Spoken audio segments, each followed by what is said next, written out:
Good morning again, boys. It's January 4th. And when I thought about doing these little devotionals, I didn't really realize how many connections I would see between the different passages that we'd be reading each day. But I think it was interesting this time because we're reading about Noah in Genesis. And then when we get to the Matthew passage, you have Jesus talking to the disciples who are leaving behind their boats. Obviously, the Sea of Galilee is a little bit different than than what Noah was experiencing. But then when you read Psalm 4, I thought, man, these are words that probably were things that Noah would have thought of if he would have been thinking these words as he was building that boat. He says, "Answer me when I call to you, my righteous God. Give me relief from my distress. Have mercy on me and hear my prayer.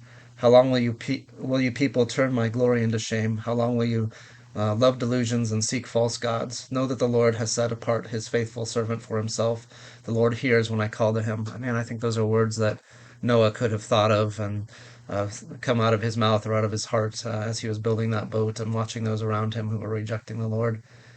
And then Proverbs 1:20 to 23. Also, out in the open, wisdom calls aloud. She raises her voice in the public square. On top of the wall, she cries out at the city gate. She makes her speech. How long will you, who are simple, love your simple ways? How long will mockers delight in mockery and fools hate knowledge?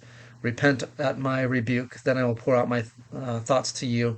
I will make known to you my teachings. Also, could have been on Noah's mind as he was building for generations that boat and watching the people reject him and the Lord for whom he was building that boat. So, man, I wasn't really looking to see those connections, but it seems like those kind of jump out when you read these passages side by side like that. One of the things I like about that Matthew passage, too, just quickly, is Jesus is calling to himself first his disciples, and then he's out doing miracles, it says, and healing all who had diseases in the last verses of that section, verse 23. Jesus went throughout Galilee, teaching in their synagogues, proclaiming the good news of the kingdom, and healing every disease and sickness among the people.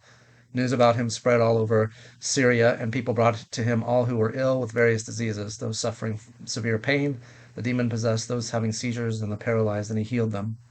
Large crowds came from Galilee, the Decapolis, Jerusalem, Judea, and the region all across the Jordan followed him.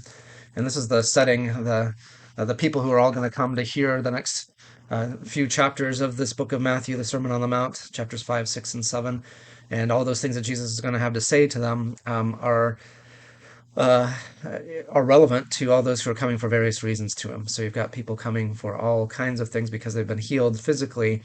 Now they're going to come because they need to hear what he has to say to them about spiritual things. So I've been teaching through that in my small group recently in Matthew, and we are in the Sermon on the Mount now. So I'm thinking a lot about what Jesus says in terms of repent, for the kingdom of heaven is at hand. And really, what he means by repent there is to turn away from your selfish, self-centeredness and the kind of the destruction of the world, the call of the world around you. Turn away from those things and turn to Jesus.